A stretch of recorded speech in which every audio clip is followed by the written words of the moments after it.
রাজ্য বিধানসভায় পাশ হল ওবিসি বা অন্যান্য অনগ্রসর সম্প্রদায়ের সংরক্ষণ সংক্রান্ত দুটি গুরুত্বপূর্ণ সংশোধনী বিল। সোমবার অনগ্রসর শ্রেণী কল্যাণ মন্ত্রী গৌরীশঙ্কর ঘোষ বিধানসভায় West Bengal backward classes reservation of vacancies in services and post amendment bill 2026 এবং the West Bengal commission for backward classes amendment bill 2026 পেশ করেন। আইএসএ বিধায়ক নওশাদ সিদ্দিকের দাবিতে বিলটি নিয়ে ভোটাভুটি হয়। বিলের পক্ষে 186 এবং বিপক্ষে 17টি ভোট পড়ে। ভোটদান থেকে বিরত থাকেন 6 জন। ভোটাভুটিতে কালীঘাট তৃণমূল অংশ নিলেও ঋতব্রত বন্দ্যোপাধ্যায় নেতৃত্বাধীন তৃণমূল বিধায়করা কক্ষ ত্যাগ করেন। বিলের পক্ষে প্রথমে বলতে ওঠেন দমদমের বিজেপি বিধায়ক অরিজিৎ বক্সী। তার দাবি, অসঙ্গতি ছিল বাম তৃণমূলের সময়। তোষণ এবং ভোট ব্যাংকের স্বার্থে আগের তৃণমূল সরকার ওবিসি তালিকা তৈরি করেছিল। 2010-এর 8ই ফেব্রুয়ারি প্রয়াত প্রাক্তন মুখ্যমন্ত্রী বুদ্ধদেব ভট্টাচার্য প্রকাশ্য একটি জনসভায় ঘোষণা করেন সরকারি চাকরিতে তৎকালীন সরকার মুসলমানদের 10% সংরক্ষণের সুবিধা দেবে। এরপরই দেখা যায় যে কমিশন মাত্র 15 বছরে 66টা কমিউনিটিকে চিহ্নিত করে ওবিসি তালিকাভুক্ত করার জন্য। সেই কমিশন 8ই মার্চ 2010 থেকে 24শে সেপ্টেম্বর 2010-এর মধ্যে 42টি কমিউনিটিকে চিহ্নিত করে ফেলে। 6 মাসের মধ্যে 42টি কমিউনিটি চিহ্নিত হয়ে গেল। এটা কোন পদ্ধতিতে হলো? বিজেপি বিধায়কের প্রশ্ন। কোন জাদু বলে 41টি কমিউনিটি মুসলিম ধর্মাবলম্বী? 2011-তে বিধানসভা নির্বাচন হয়। তার ঠিক এক বছর আগে ফেব্রুয়ারি 8, 2010-এ তৎকালীন বামফ্রন্টের মুখ্যমন্ত্রী বুদ্ধদেব ভট্টাচার্য কলকাতার বুকে একটি প্রকাশ্য জনসভা থেকে ঘোষণা করেন যে পশ্চিমবঙ্গের সরকারি চাকরিতে তৎকালীন সরকার মুসলমানদের, আমি স্পেসিফিক্যালি বলছি মুসলিম ধর্মাবলম্বীদের 10% সংরক্ষণের সুবিধা দেবে। এটা হবার পরে আচমকা দেখা যায় যে কমিশন 15 বছর ধরে মাত্র 66টা কমিউনিটিকে আইডেন্টিফাই করতে পেরেছিল ওবিসি তালিকাভুক্ত করার জন্য, সেই কমিশন 8ই মার্চ 2010 থেকে 24শে সেপ্টেম্বর 2010-এর মধ্যে 42টা কমিউনিটিকে আইডেন্টিফাই করে ফেলে। অর্থাৎ আপনি যদি গণনা করেন মার্চ, এপ্রিল, মে, জুন, জুলাই, আগস্ট, সেপ্টেম্বর, অর্থাৎ 6 থেকে 6.5 মাসের মধ্যে 42টা কমিউনিটি আইডেন্টিফাইড হয়ে গেল। এবং কি পদ্ধতিতে হলো, কারা করলো, সেটা নিয়ে একটা বিস্ময়ের অবকাশ রয়েছে। এই যে 42টা কমিউনিটি আইডেন্টিফাইড হলো, ভাবতে অবাক লাগে কোন জাদু বলে 42টা আইডেন্টিফাইড কমিউনিটির মধ্যে 41টা কমিউনিটি মুসলমান ধর্মাবলম্বী এবং মাত্র একটি কমিউনিটি হিন্দু কমিউনিটি যারা ওবিসি স্ট্যাটাস লাভ করার যোগ্যতা অর্জন করেছিল।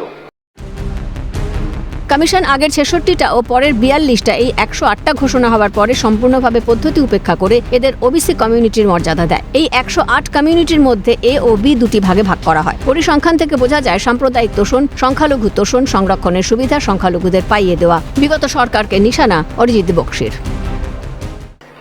কমিশন এই টোটাল পূর্বে 66টা এবং পরে 42টা টোটাল 108টা কমিউনিটি ঘোষণা হবার পরে সম্পূর্ণভাবে পদ্ধতিকে উপেক্ষা করে এদেরকে ওবিসি কমিউনিটির মর্যাদা দেয়। টোটালি 108টি কমিউনিটির মধ্যে যে 56টি কমিউনিটি এবং এই 108টি কমিউনিটিকে ওবিসি এ এবং ওবিসি বি এই দুটি ভাগে ভাগ করা হয়। ওবিসি এ হিসাবে আইডেন্টিফাই করা হয় মোর backward class among the backward, অর্থাৎ তারা নাকি বেশি পিছিয়ে পড়া, এবং বি হচ্ছে সিম্পলি ব্যাকওয়ার্ড।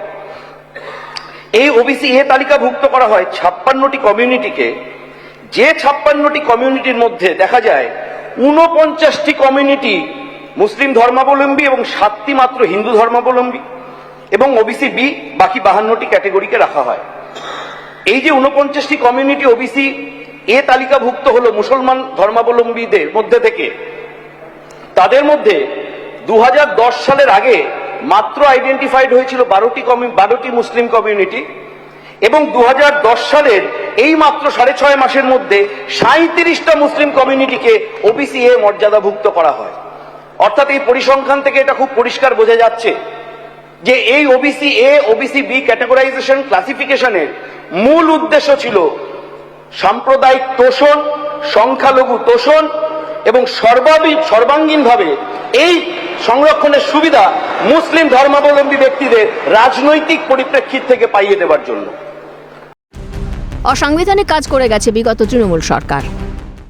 সর্বমোট 114টি মুসলিম ধর্মাবলম্বী কমিউনিটিকে এই ওবিসি তালিকাভুক্ত যেটা প্রথমে করা হয়েছিল, তার মধ্যে থেকে 113টিকে তুলে নিয়ে, অর্থাৎ মাত্র একটিকে বাদ দিয়ে 113টিকে তুলে নিয়ে নতুন করে তাদের ওবিসি ক্যাটাগরাইজেশনের কাজ রাজ্য সরকার, তদানীন্তন রাজ্য সরকার শুরু করে দিয়েছিল। অর্থাৎ যেন তেন প্রকারেণ মুসলিম তোষণের জন্য ওই 113টি মুসলিম জনগোষ্ঠীকে ওবিসি তালিকাভুক্ত করার সম্পূর্ণ প্রচেষ্টা শেষ দিন পর্যন্ত মমতা ব্যানার্জির সরকার করে গেছে। নতুন বিলের নিয়ম অনুযায়ী রাজ্য সরকার অনগ্রসর কমিশনের সঙ্গে আলোচনা করে ওবিসি সংরক্ষণের শতাংশ হার এবং অনগ্রসরতার নিরিখে বিভিন্ন ক্যাটাগরি বা শ্রেণী নির্ধারণ করবে। তবে সার্বিক সংরক্ষণের সীমা 50%-এর বেশি হবে না। অন্যদিকে কমিশন সংক্রান্ত 1993 সালের আইন সংশোধন করে জানানো হয়েছে, এবার থেকে ওবিসি তালিকায় কোনো গোষ্ঠীর নাম অন্তর্ভুক্তি বা বাদ দেওয়ার বিষয়ে সাধারণ নাগরিকরা আপত্তি বা অভিযোগ জানাতে পারবেন। এই অতি অন্তর্ভুক্তি বা কম অন্তর্ভুক্তির অভিযোগ খতিয়ে দেখে কমিশন যে সুপারিশ করবে সরকার সেটাই মানবে। ক্যামেরায় জ্যাকি সিং এর সঙ্গে সুদীপ্ত পালের রিপোর্ট, ক্যালকাটা নিউজ।